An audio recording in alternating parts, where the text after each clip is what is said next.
제가 우리 교회 온 지 말씀드리지만 이제 8년 다 돼갑니다. 우리 교회 와서 제가 처음부터 이제 새롭게 시작한 게 몇 가지가 있는데 그 중에 하나가 이제 혁혁한 공이죠. 아메리카노를 시작을 했습니다. 맨 처음에 아메리카노 이제 기계 갔다 오고 드시라고 이제 권해드렸더니 우리 권사님들이 이렇게 쓴 거 어떻게 먹냐고. 지금 이제 없어서 못 드시죠. 그래서 우리 교회 아메리카 문화를 일으켰다. 제가 업적 중에 하나입니다. 두 번째 제가 시작한 게 뭐냐면 매일 성경 시작한 겁니다. 이제 그 전까지 이제 성경을 이제 단편으로 보다가 이제 성경을 쭉 보는 이 프로그램에 우리가 참여하게 된 거죠. 이제 5년, 6년 걸리면 한 권을 이렇게 다 읽게 되고 또 다시 읽게 되고 이것이 이제 정착이 되기까지 참 많은 시간이 걸렸지만 아직도 우리가 사실은 묵상을 경험하고 묵상의 세계에 깊이 빠지는 건 조금 어렵죠. 더 우리의 숙제라고 할 수 있는데요. 근데 제가 우리 교회 와서 매일 성경 하면서 아침마다 이제 말씀 전하기 위해서 읽고 묵상하고 준비를 하지 않습니까? 이러면서 일종의 저한테 좀 이렇게 증상이 나타나는데 일종의 부작용이라고 할 수 있는데요. 이게 성경을 계속 쭉 읽다 보면 그 성경 안에 그냥 갇혀버려요. 그래서 그 성경이 계속 말하고 있는 그 주제 안에서, 메시지 안에서 벗어나지 못하는 이런 걸 경험하는데 일종의 직업병이고 어떻게 보면 부작용이라고 할 수 있어요. 그런데 이번에 저희가 전도서를 읽지 않았습니까? 전도서를 한 달을 읽었어요. 한 달을 전도서 설교를 하면서 제 마음을 가둔, 제 생각을 가둔 게 뭐냐? 바로 이건데요. 우리 함께 12장 8절의 말씀을 같이 한번 읽어보겠습니다. 시작! 전도자가 이르되 헛되고 헛되도다. 모든 것이 헛되도다. 다 헛되다. 헤벨이라고 하지요. 소위 말해서 제가 헤벨병에 걸렸습니다. 아침에 일어나서 밥을 먹습니다. 이것도 헛되구나. 그리고 점심 돼 갖고 사역을 해도 옛날에 기대감을 가지고 했는데 이것도 헛될 수 있다.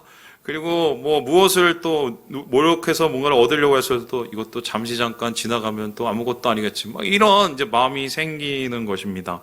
헛되다는 이 말의 헤벨은 잠시 있다가 사라지는 결국 그때뿐인 세상을 이야기하는데요. 하필이면 이 전도서를 우리가 올해의 마지막에 읽고 있지 않습니까? 그래서 올해 마지막을 제가 살아가면서 이 헤벨이라는 말씀을 적용해 보니까 나는 도대체 올해 뭘 하고 살았지? 이런 생각이 올라오는 겁니다. 물론 이 말씀 안에는 뭔가 영적인 교훈이 있죠. 이런 겁니다. 그러니까 헛된 세상을 위해 살지 말고 하나님 위해서 살아라. 이렇게 얘기하는 건데요. 그래도 이런 헛되다는 이 얘기에 자꾸 이렇게 중독이 되다 보니까 사기가 저하되고 동기 결핍 현상이 나타나기 쉬웠습니다. 그런데 이런 헤벨병에 시달리다가 어느 날 제 마음속에 불쑥하고 올라오는 질문이 하나 있었어요. 이런 것도 다 사라지고 이런 것도 다 헛되면 도대체 나한테 남는 건 뭐냐? 이런 질문이 쑥 하고 올라왔습니다. 그리고 제가 한 해를 이렇게 톡 돌아보면서 올해 참 전 짧게 보냈거든요. 정말 올해만큼 이렇게 빨리 보낸 게 없는 게 거리두기 해제되고 여러 가지 일도 하고 교회 새로운 일 그리고 전에 했던 일 다시 하면서 참 시간 빠르게 지냈는데 좀 마음이 공허한 거죠. 헛된 거예요. 그래서 제 자신에게 질문을 해봤습니다. 그렇다면 인생을 생각할 게 아니라 올해 나는 도대체 뭘 했지? 올해 나는 뭐가 남았지? 내 마음속에 도대체 남은 게 뭐지? 이런 질문을 했는데요. 이런 질문 끝에 제가 내린 결론이 바로 오늘의 말씀입니다. 정확히 표현하면은 한 해를 마무리하면서 내게 남은 게 아니라 내가 남겨야 될 게 무엇인가? 이 질문을 하게 됐는데 이 질문을 여러분과 함께 공유하면서 오늘 여호수아의 말씀을 보려는 것이요. 여호수아의 이 말씀이 바로 우리가 남겨야 될 것, 우리에게 남은 것이 무엇인지를 질문하는 얘기이기 때문입니다. 여호수아는 지금 하나님의 사자로서 모세를 이어서 이스라엘 백성을 이끕니다. 그를 세우신 이유는 가나안 정복하라고 그 땅을 하나님의 나라로 만들라고 세워주셨습니다. 그래서 모세가 죽고 난 후에 여호수아가 그 땅을 정복하고 전쟁을 다 치루었습니다. 그리고 사람들이 자기에게 분배된 땅으로 다 돌아가는 말 그대로 이제 다 끝난 상황이 된 거예요. 미션 컴플릿이죠. 그 상황 속에서 이 여호수아가 갑자기 이스라엘 백성들을 모읍니다. 그들을 모으고는 다시 보지 않을 것처럼 고별 설교를 전하는데요. 그 고별 설교를 전하는 시작이 다음과 같았습니다. 우리 함께 1절의 말씀을 같이 한번 읽어볼까요? 시작! 여호수아가 이스라엘 모든 지파를 세겜에 모으고 이스라엘 장로들과 그들의 수령들과 재판장들과 관리들을 부르매 그들이 하나님 앞에 나와 선지라. 그들을 불렀어요. 이스라엘 장로들을 비롯한 백성들을 다 부른 다음에 리더들을 한 발짝 앞으로 나오게 했습니다. 뭔가 중요한 얘기를 한 것이지요. 그런데 그 중요한 얘기를 한 곳이 하필이면 어디입니까? 세겜이라는 곳에 하게 됩니다. 많은 곳 중에 뭐 길갈도 있고 실로도 있는데 하필이면 세겜이었을까? 이 세겜의 모습은 다음과 같은데요. 이제 보시다시피 두 산이 있습니다. 한쪽 산, 저기 좀 푸른 게 조금 보이는 산은 옛날에는 훨씬 더 푸르렀다고 볼 수 있는데 그리심산이고, 한쪽에 아주 민둥산 같은 곳은 이게 에발산입니다. 이게요, 사실 예전에 이스라엘 백성이 가나안 도착하고 난 다음에 전쟁 치르면서 하나님과 언약식을 맺은 곳입니다. 그들을 다시 여기에 소환한 이유가 무엇인가요? 그 언약한 것을 기억하게 하기 위해서, 그 언약을 통해서 이스라엘 백성의 마음속에 뭔가를 남기기 위해서 그런 것인데요. 그래서요, 이곳에서 여호수아는 나한텐 도대체 뭐가 남았는지 아니? 너희들한테 뭐가 남아야 되는지 아니? 하면서 이렇게 이야기를 합니다. 우리 함께 15절을 읽어보도록 할까요? 시작!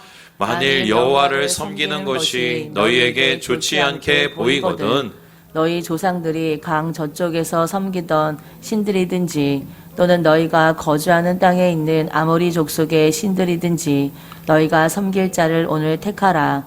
오직 나와 내 집은 여호와를 섬기겠노라 하니. 지금 여호수아가 이렇게 말합니다. 왔어? 그래. 나는 한마디 남긴 얘기를 하고 싶어. 내가 너희들한테 마지막 남길 얘기는 뭐냐면 여호와를 섬겨야 돼. 그런데 니네들 잘 선택해야 된다. 섬기려면 섬기고 말려면 말아. 중간은 없어. 그런데 니네가 다 안 섬기고 뭐 다른 신 섬겨도 상관없는데 나는, 우리 가족은 여호와를 섬길 거야. 이렇게 이스라엘 백성에게 자신의 마음을 남기고 있어요.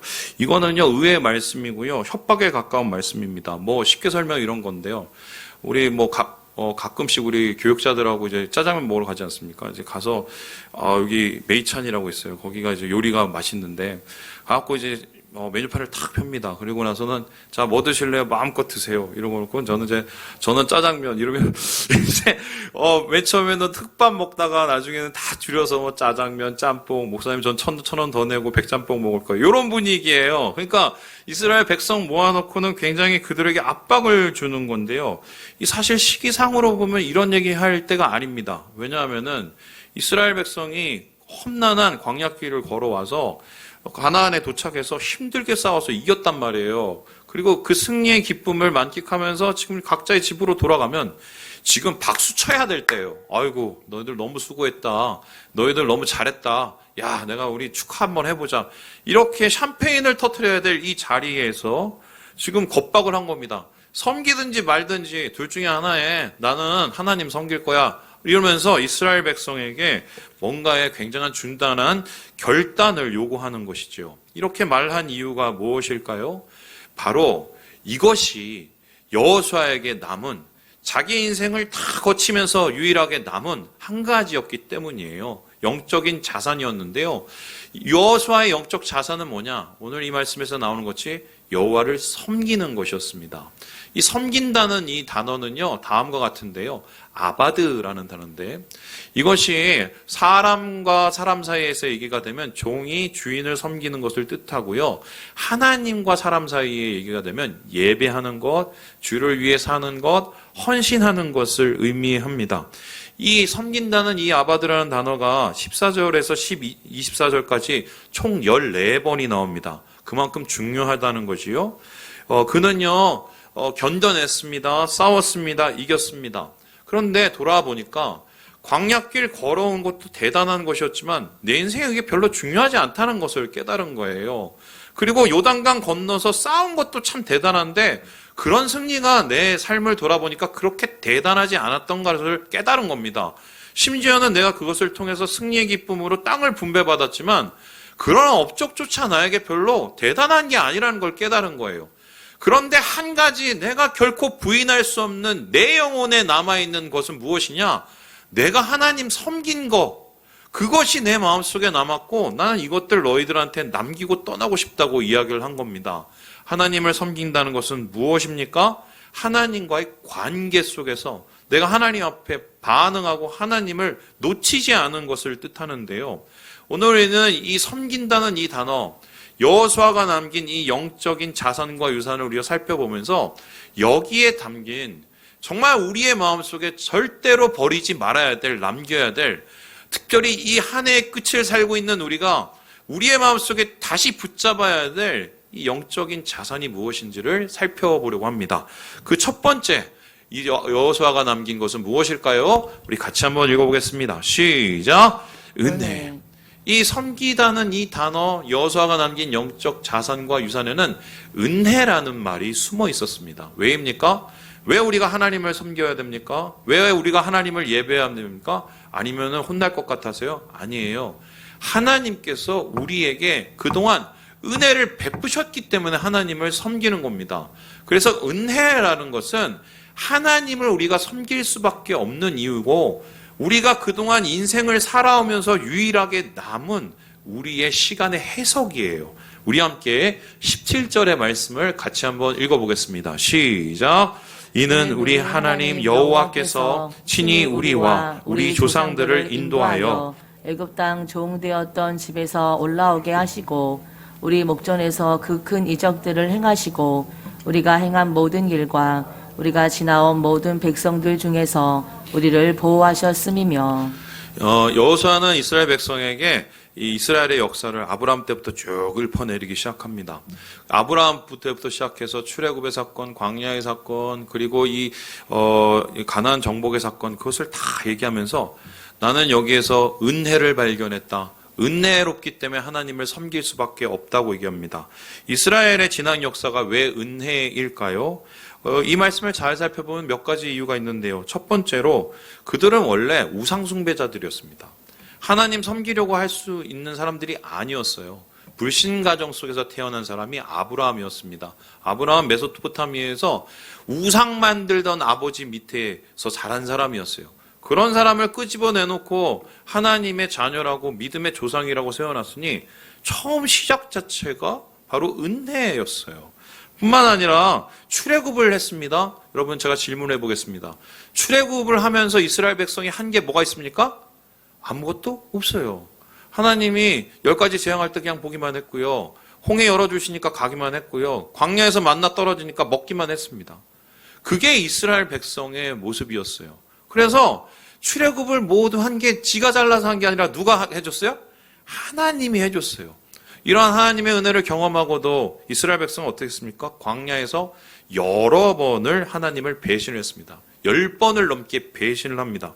여러분, 사람이 참아도 3번만 참아도 참 대단한 거 아닙니까? 똑같은 모습으로 10번을 뒤통수를 친 사람을 여러분은 안 버릴 수 있겠습니까? 그런데 하나님은 버리지 않았어요. 이유를 도대체 알 수가 없어요. 얘네들이 이뻤어요? 아니에요. 은혜 때문에 그랬다는 것을 지금 여호수아가 얘기하고요.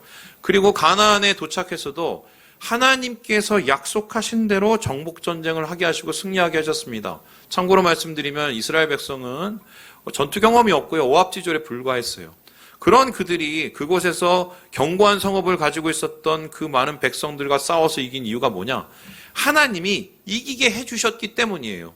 심지어 이 말씀에는 하나님이 왕벌을 보내주셨다고 하는데, 이거는요, 심리전으로 그들을 두렵게 만들어서 싸우기도 전에 성이 무너지게 만들었다는 것입니다. 그만큼 하나님께서 이스라엘 백성들을 은혜로 다스리고 은혜로 인도해 주신 것이요. 그래서 결국은요, 은혜를 한마디로 표현하면 뭐냐면 내가 한 게 아무것도 없다는 걸 인정하는 거예요.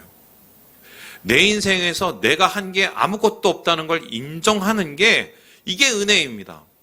하나님 빼고는 나는 시체라는 것을 인정하는 게 이게 은혜입니다. 그래서요, 은혜는요, 우리의 지난 삶을 돌아보면서 나의 부족함을 고백하는 거예요. 야, 내가 그것밖에 안 됐는데 어떻게 내가 여기까지 왔냐. 은혜는요, 나의 실수를 깨닫고 실수를 하나님의 자비로 채워주신 그것을 경험하는 게, 고백하는 게 은혜입니다. 그래서 은혜는요, 바로 하나님이 행하신 것, 나에게 행하신 것을 바라보게 만드는 것인데요. 대표적인 은혜의 고백, 여러분 잘 아시는 바울이죠. 바울은 자기에게 행했던 하나님의 은혜가 어떤 것인지를 이렇게 표현을 하고 있습니다. 우리 함께 고린도전서 15장 말씀을 읽어볼까요? 시작! 그러나 내가 나 된 것은 하나님의 은혜로 된 것이니 내게 주신 그의 은혜가 헛되지 아니하여 내가 모든 사도보다 더 많이 수고하였으나 내가 한 것이 아니요 오직 나와 함께 하신 하나님의 은혜로라. 제가 우리 집에서 유일하게 코로나를 안 걸린 사람입니다. 제가 무슨 슈퍼 뭐 인자가 가지고 있는 사람이 아니고 저는 솔직히 몸이 그렇게 좋은 사람은 아니라서요. 당뇨도 있고 대장포진도 있고 코로나 걸리면은 죽을 수도 있는 사람이에요. 저희 권사님 중에 한 분이 오늘 못 오셨는데요. 자기 친구분 한 명이 코로나로 돌아가셨어요. 지금도 그런 분들이 어제만 40명이었거든요. 그런데 돌아가신 이유를 봤더니 기저질환이 있으셨다고 저희 얘기를 들었어요. 제가 왜 이렇게 오늘 살아있을까? 코로나를 한 번도 걸리지 않고 왔을까? 사람을 저는 많이 만나거든요. 저는 이건 아무리 생각해도 은혜라고밖에 생각을 못 하겠어요. 제가 그럴 만한 자격도 없고, 그럴 만한 능력도 없고, 그럴 만한 제가 삶을 사는 것도 아닌데, 하나님께서 은혜로 봐주시는 거예요. 은혜로 감당하게 하시게 할 일이 있기 때문이죠. 마찬가지였어요. 바울이 자기 자신을 돌아봤어요. 예수 믿는 사람 죽이러 다니는 사람이 사도가 됐어요. 그리고 뭣도 모르는 사람이 배를 타고 죽을 뻔한 게 몇 번인데도 거기서 살아나서 주의 복음을 전합니다. 심지어는 교회를 세운 게 어마어마하고 로마의 감옥에 끌려가셔도 거기서도 예수를 전해서 그것 속에서 하나님의 교회를 만들어내요. 바울은 자기 자신을 돌아봤어요. 야, 하나님 빼고 나는 아무것도 아니구나. 내가 하나님을 섬길 수밖에 없는 이유. 내가 잘해서 그런 게 아니라 하나님이 잘해서 그러는 거구나. 여러분, 우리에게 은혜가 사라지는 이유가 뭔지 아십니까? 내가 살아있어서 그래요. 내가 내 삶에서 살아있으면 은혜의 자리를 잃어버립니다. 내 입에서 은혜의 입이 사라지게 되면 불평이 넘쳐납니다. 왜요? 하나님 빼고 할 수 있는 게 많다고 생각하기 때문이에요. 그래서 오늘 이 여호수아는요, 은혜를 경험을 해요. 나는 내 삶을 돌아볼 때 한게 없는데 하나님이 이렇게 해체해 주신 거 난 은혜라고 생각할 수밖에 없다. 은혜를 경험하고 체험했기 때문에 담대하게 얘기해요. 난 그래서 하나님만 섬길 거야. 하나님은 은혜시니까. 이렇게 고백을 하고 있는 거예요. 그것을 우리에게 남기는 것입니다. 두 번째로 여호수아가 그의 인생을 통해서 남기고 싶은 것은 무엇이었을까요? 우리 같이 한번 읽어보겠습니다. 시작! 경외. 은혜와 동시에 여호수아는 경외에 대한 이야기를 합니다. 은혜는 내가 살아왔던 시간 하나님의 은혜로 산 것이기 때문에 그 섬김의 이유라면요. 경외는 내가 오늘 살아가는 이곳에서 하나님을 섬기는 방식을 뜻합니다. 그렇다면 이 경외는 무엇일까? 우리 함께 14절의 말씀을 같이 한번 읽어보겠습니다. 시작! 그러므로 이제는 여호와를 경외하며 온전함과 진실함으로 그를 섬기라. 너희의 조상들이 강 저쪽과 애굽에서 섬기던 신들을 치워버리고 여호와만 섬기라. 지금 여호수아는 여호와를 경외해야 된다고 합니다. 여호와를 경외하는 것은 온전함과 진실함, 모든 것을 다해서 거짓됨이 없이 하나님 앞에 예배하는 것을 뜻하고요. 그 예배하기 때문에 하나님이 아닌 다른 것을 버리는 것이라고 이야기를 합니다. 특별히 경외하다는 말은요, 야레라는 히브리어로고요, 두려워하다, 공포스러워하다는 의미입니다. 근데 이게 단순히 두려워하고 공포스러운 게 아니라 하나님을 향해서 경외한다는 것은요, 하나님이 두려운 존재라는 것을 깨달을 뿐만 아니라 그 하나님이 나에게 심판이 아니라 은혜를 주시기 때문에 하나님께 감사하고 존경하는 그 마음을 담은 게 경외입니다. 그래서 이 경외라는 것은 어떻게 보면은 하나님을 인정하고 하나님 앞에 서는 것을 뜻하는데요. 이게 되게 좀 어려운 말이에요. 제가 쉽게 여러분에게 설명을 해드릴게요. 바로 이 말씀을 한번 보면 되는데요. 우리 출애굽기 19장 말씀 같이 한번 읽어보겠습니다. 시작! 셋째 날 아침에 우레와 번개와 빽빽한 구름이 산 위에 있고 나팔 소리가 매우 크게 들리니 진중에 있는 모든 백성이 다 떨더라. 이스라엘 백성이 처음으로 하나님 앞에 경외함을 느낀 이 장면입니다. 이 사람들은요, 하나님 잘 몰랐습니다. 그냥 홍해 열어주시고 10가지 재앙 주시는 건 알았지만 하나님을 만나본 경험이 없었기 때문이에요. 그런데 광야를 헤치고 시내산에 이릅니다. 그곳 속에서 모세는 하나님과의 백성을 삼기 위해서 하나님과의 만남을 주선을 해요. 맞선을 하는 자리예요. 그런데 그 맞선하는 자리에 사람들을 옷을 입히고 빨게 하고 깨끗하게 합니다. 셋째 날 동안 기다리게 합니다. 그리고 하나님이 드디어 오셨어요. 맞선 봅니다. 하늘에서부터 우레가 옵니다. 번개가 옵니다. 구름이 내려옵니다. 그리고 나팔 소리 같은 큰 음성이 들립니다. 그 앞에 이스라엘 백성이 어떻게 했습니까? 모든 백성이 다 떨었어요. 여러분, 경외라는 것은 그거예요. 내가 하나님 앞에 서 있는 거예요. 와, 하나님이 이렇게 거룩하신 분이야? 죄가 하나도 없고 완전해? 하나님 이렇게 능력이 많아? 와, 근데 나 더러운데? 나 막 거룩하지 않은데? 야, 나 죽을 수도 있는데 안 죽었네? 그런데 나를 붙잡아 주시고 함께 했네? 와, 하나님 두려운 분이지만 내가 하나님을 내가 존경하고 하나님을 받들어야겠구나. 이게 경외예요. 그래서요, 우리가 하나님을 섬기는 방법은요, 경외하는 겁니다. 매일매일 하나님 앞에 서는 것입니다. 하나님이 어떤 분인가를 깨닫는 거예요. 그리고 하나님이 나에게 어떤 일을 행하셨는지를 인정하는 거고 받아들이는 것이 이게 경외입니다. 그래서 예수 믿는 사람은 우리 마음속에 결코 떠날 수 없는, 우리 마음속에 남아야 될 대표적인 한 가지가 신앙의 모습이 경외입니다. 목사님, 그 경외가 얼마나 중요한가요? 그거 없어도 다 신앙생활 할 수 있지 않은가요? 아니에요. 제가 그렇지 않은 이유를 한 가지 보여드릴게요. 바로 이 사람의 얘기인데요. 여러분, 이 사람을 잘 모르시겠지만 한때 1980년대에 미국에서 모르는 사람이 한 명도 없는 목사님이었습니다. 그 당시에 미국에 어떤 일이 일어났었냐면 이 기독교 방송국이 처음 생겼어요. 그러면서 이 소위 말해서 TV 설교자들, 전도자들이 나타나고요. 이 사람들에 의해서 복음이 이제 선포가 됐습니다. 그런데 이 짐 베이커라는 사람은요, PTL이에요. Place to the Lord라고 해서 이 PTL이라는 텔레비전 방송국을 세운 다음에 이곳을 퍼뜨리는데 전 세계에 1,400만 명이 이 방송을 보고 이 말씀을 보고 감동을 받았습니다. 제가 이제 설교를 유튜브에 올리면 200회만 넘어도, 조회수가 넘어도 감동이 오는데 이 사람은 설교를 한번 오면 1,400만 명이 본다고 생각해봐요. 어마어마한 이 마음이 있겠죠. 그런데 이렇게 명성을 다하고 사람들한테서 존경을 받던 이 사람이 하루아침에 무너져 내립니다. 갑자기 45년형 징역형을 받고는 감옥에 깜빵에 가요. 도대체 그에게 무슨 일이 있었을까 봤더니 1억 5,800만 불 횡령하고요. 사기치고요. 심지어는 이 21살짜리 여자애를 건드려갖고 성폭행범으로 몰리기 시작합니다. 그리고는 그의 인생이 마치 곰두박질 치고요. 이 사람 때문에 기독교에 대한 신뢰도가 확 떨어졌어요, 미국에서. 친구가 찾아갔어요. 도대체 어떻게 된 거야? 아니, 너한테 도대체 무슨 일이 생긴 거야? 어떻게 하다 이렇게 됐어? 너 하나님 사랑하는 사람 아니야? 그랬더니 이 사람이 하는 말이, 아니야, 나 하나님 아직도 사랑해. 아니, 하나님 사랑하는 사람이 어떻게 그럴 수 있어? 그랬더니 이 짐 베이커가 뭐라 하는지 아세요? 내가 한 가지 잃어버린 게 있어. 경외야.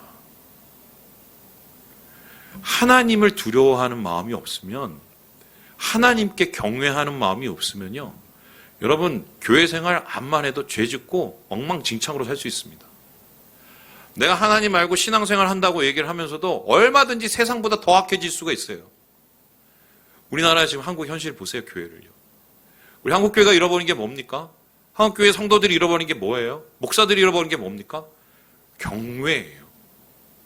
매일매일 하나님 앞에 서는 것을, 하나님이 누군가를 깨닫는 것을 잃어버린 거예요. 결과적으로 이런 잃어버린 이 모습, 하나님께서 깨닫게 해주게 뭡니까? 내 죄가 어떤지를 알게 해주셔서 밟아버리시죠. 그 거룩함 앞에. 그리고 어떻게 합니까? 내가 주님 앞에 무릎 꿇고 다시 하나님 앞에 경외를 배우게 하는 게, 이게 이스라엘의 역사거든요. 여러분, 그래요. 청년의 때일수록 경외를 배우셔야 돼요.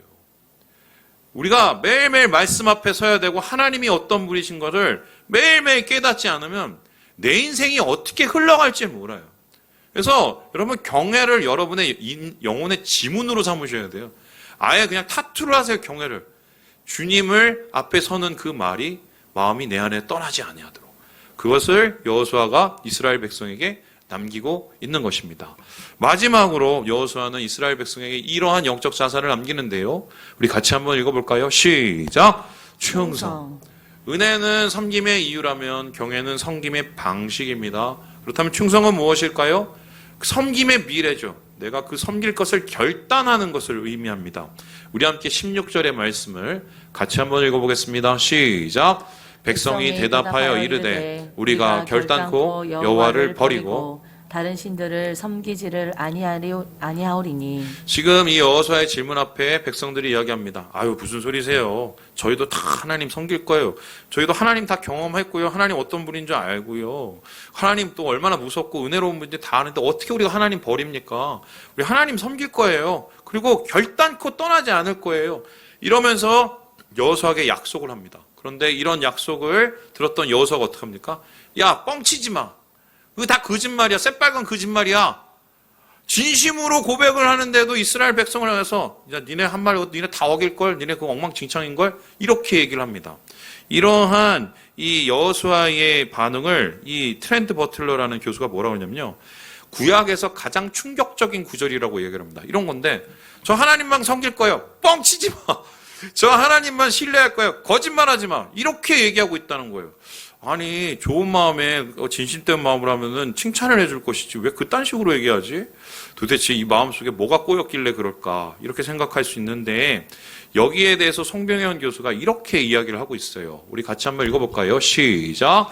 이스라엘은 자신의 생존 여부가 전적으로 하나님께 달려있음을 의식해야 했다.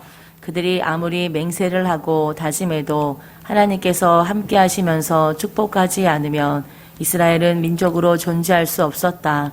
그래서 여호수아는 이들의 충성을 부인함으로써 결국 하나님만이 이들을 보존하실 수 있음을 강조한 것이다. 쉽게 설명하면 이런 거예요. 우리가 하나님 앞에 고백을 얼마나 많이 합니까? 하나님 사랑해요. 주님만 높입니다.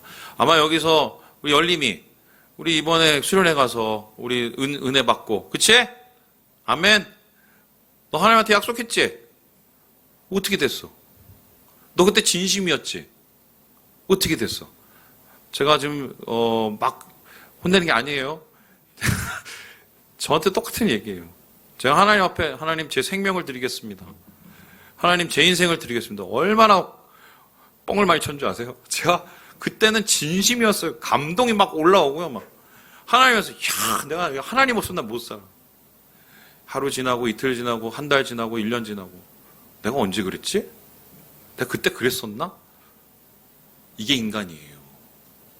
그래서요, 여호수아가 이렇게 말한 이유는 뭐냐면 모세를 통해서 이미 이게 예언이 됐어요. 이 가나안 들어가기 전에 모세가 뭐라 했냐면 이스라엘 미래를 봤어요. 보니까 엉망진창이 되는 거예요. 맨 처음에 잘하다가 나중에는 충성 안 하고 그냥 소위 말해서 이방신 섬기고 개판되는 거예요. 니네 떠날 거야. 그거를 여호수아가 기억하고 있었어요. 그러면서 다시 얘기한 거예요. 니네 엉망이야. 그거 거짓말이야. 뻥치지 마. 그러면서 아니에요. 우리 할 거예요. 그럼 니네가 증인이 돼야 돼. 아, 그래도 난 못 믿겠는데. 아니, 우리 할 거예요. 그럼 돌 갖고 와. 새겨. 3번을 이렇게 했어요. 왜 이렇게 했을까?